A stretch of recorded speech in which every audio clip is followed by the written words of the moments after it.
The most dangerous line in Washington's alert was not "Leave now." It was the warning that Iran-aligned Iraqi militias may strike central Baghdad within 24 to 48 hours, and that the people behind the next hit may claim Iraqi government links or carry official identification. That means the threat is no longer being described as something outside the city. It is being described as something that may already be moving through it. And this was not dropped onto a normal diplomatic background. The standing U.S. warning on Iraq already says do not travel there for any reason and leave now if you are there. While U.S. personnel in Baghdad are barred from using Baghdad International Airport and told to plan without depending on emergency rescue.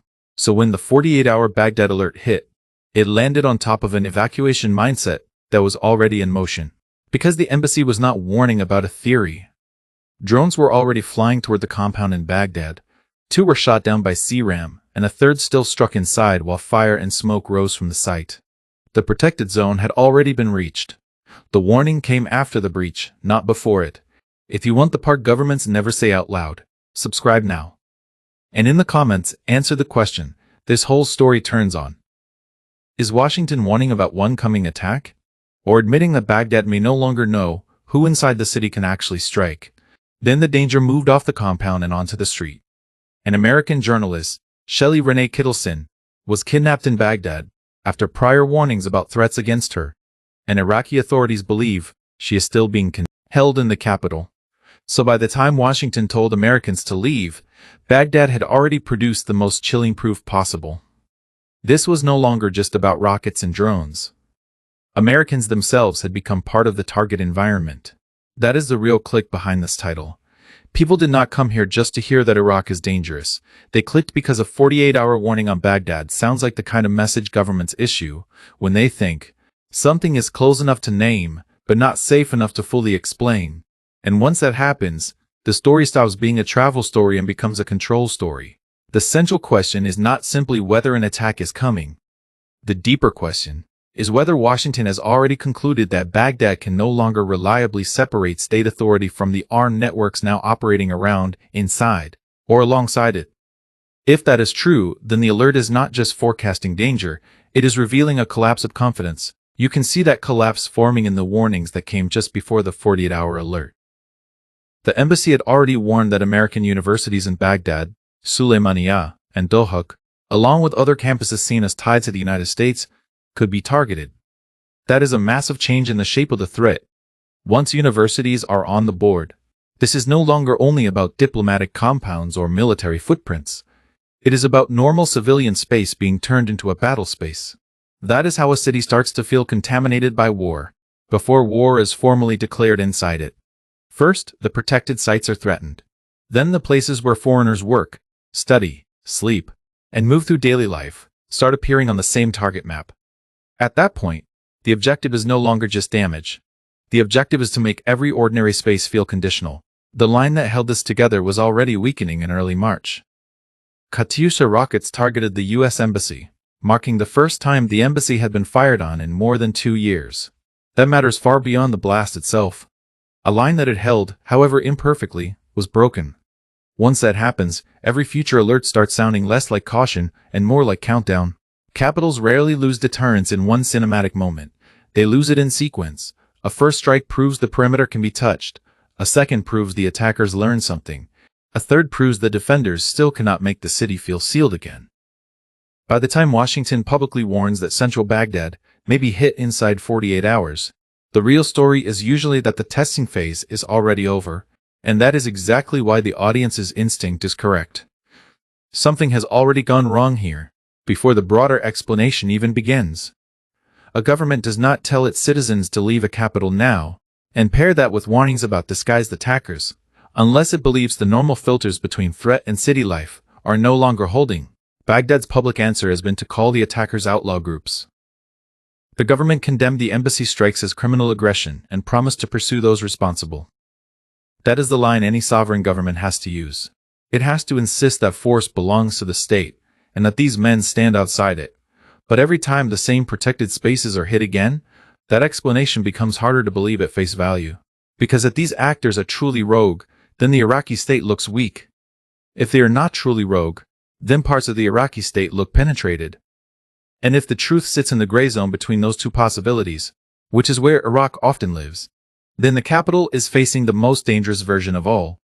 Violence that can move close enough to the state to borrow its shadows without openly claiming the flag. That is why the official identification detail matters so much. It is not just a scary flourish in an alert. It suggests that Washington sees the next threat not simply as armed force, but as armed force wrapped in ambiguity.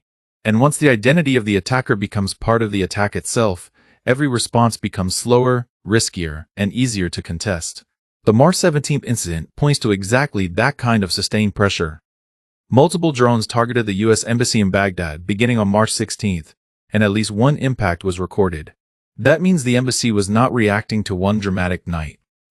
It was dealing with repeated pressure, the kind that erodes confidence even when the physical damage stays limited. Repetition is its own weapon. Once repeated breaches enter a capital, the psychological effect starts outrunning the tactical effect. Diplomats start moving differently. Companies start revising exposure. Universities begin reading themselves through the eyes of armed groups. Families stop asking whether the city is stable and start asking how long the exits remain usable. That is the stage Baghdad looks dangerously close to now, and this is where the information war layer becomes essential. Militias do not need a perfectly clean chain of command to make Baghdad unstable. In some ways, uncertainty helps them. If one faction acts, another claims, a third stays quiet. And the government calls them all outlaw elements. The city still absorbs the pressure, even while attribution remains muddy. That pressure was being advertised in real time.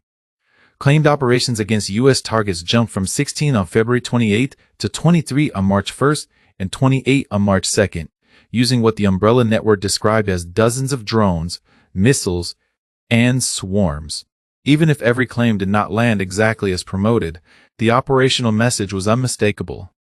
Keep the target under the feeling of constant assault. Keep escalation psychologically ahead of verification. And make officials respond to atmosphere as much as impact. That is how pressure campaigns distort reality in a capital. They do not need to destroy the city physically. They only need to make decision-makers believe the city is no longer readable. Once that happens, embassies harden, businesses hesitate, insurance logic shifts, civilian routines narrow, and every fresh alert starts sounding plausible because the city has already been conditioned to expect the next blow. It also explains why the old simplified story of a single, neat proxy machine is not enough here. Baghdad does not become safer just because every armed group may not be moving in perfect lockstep. A fragmented, deniable ecosystem can be worse for a capital because it creates overlapping threat streams without giving the state a single clean lever to pull. That is why later strike imagery mattered even beyond the exact date dispute. Footage released by a pro-Iranian militia appeared to show a drone hitting a U.S. facility in Baghdad, and the location was geolocated. So even when the timing remained uncertain, the geography did not. Baghdad kept reappearing as the place where these threats were no longer hypothetical, but spatially real. This is the point where the audience should stop picturing some far-off desert war and start picturing a capital whose protected spaces, civilian sites, and symbolic institutions are all being folded into the same threat environment. That is what makes this title so clickable. Not just war, not just Iraq Baghdad, now under a clock.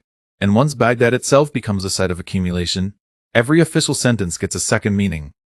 Leave now means the risk threshold has already been crossed. Do not come to the embassy means even the fortified. Fayback is no longer treated as a place civilians should move toward. Overland routes remain open means the air picture is bad enough that escape is being described like a shrinking physical option, not a travel inconvenience. That is why the phrase two-way battlefield should hit hard. Airstrikes targeted the headquarters of the Iran-aligned Popular Mobilization Forces in Baghdad, as the country became a two-way battlefield between armed factions and the United States during the war with Iran. Once that happens, Iraq is no longer merely at risk of spillover. It becomes one of the operating surfaces of the conflict itself. This is Baghdad's strategic trap in one frame. The government wants distance from regional war, but the capital hosts the consequences of U.S. presence, Iranian influence, militia power, and Iraqi institutional weakness all at the same time. That means every strike, every warning, and every denial is pulling on a system that was never as separate as official language needed it to sound. And this is where the title's emotional promise fully cashes out. The 48-hour warning is scary because of the attack that may come, but it is more terrifying because of what it says about the city before any new attack arrives. Washington is effectively saying that Baghdad's security environment has become so compromised, so penetrable, and so difficult to trust that Americans should leave before the next 2 days play out. The wider regional posture makes that even clearer. Americans were told to depart now from 14 countries across the Middle East because of serious safety risks, but Iraq stood out because the warning there collapsed from regional concern into a city-specific danger window aimed at central Baghdad. That is the difference between a map in crisis and a capital under near-term alert. A regional warning tells you the weather is turning. A Baghdad 48-hour alert tells you the storm cell may already be overhead. One gives viewers anxiety, the other gives them urgency. That is why people click this title, and that is why the script had to stay on that knife edge. Not abstract instability, but immediate urban risk, tied to a city whose political center no longer feels sealed from the war around it. So now the final logic of the story is brutally simple. If the warning proves operationally true and a major attack follows, then this alert will stand as the last public sign that Baghdad's security environment had already started breaking open, before most outsiders were willing to admit it. But if the 48 hours pass without a spectacular strike, the deeper conclusion still survives. The United States still publicly told Americans to leave. It still publicly said the Iraqi government had not prevented attacks from Iraqi territory. It still publicly warned that the next threat could move with state-colored cover. Even a quiet 48 hours after that would not restore trust. It would only prove that capitals can be judged unsafe before the next explosion confirms the judgment. And that is why the story should end where the city made it personal. One American journalist was already taken in Baghdad after threat warnings had already been issued against her. That fact strips away the last comfortable illusion that this is just about compounds, missiles, and official communiques. When the capital reaches the point where one disappearance can carry the logic of the whole system, the crisis is no longer theoretical, it is living in the streets. So here's a conclusion that remains true either way. If a strike lands, Washington saw the break coming. If no strike lands, Washington still revealed that it no longer trusts Baghdad's ability to control what moves through its own capital. In both cases, the same hard truth remains. This is not just a warning about the next 48 hours. It is a warning that Baghdad may be losing the clarity that lets a state look like a state. And when a capital starts losing clarity over who can strike, who can hide, and who can promise protection without blinking, the war has already entered the room. Stay here if you want the signal before the noise.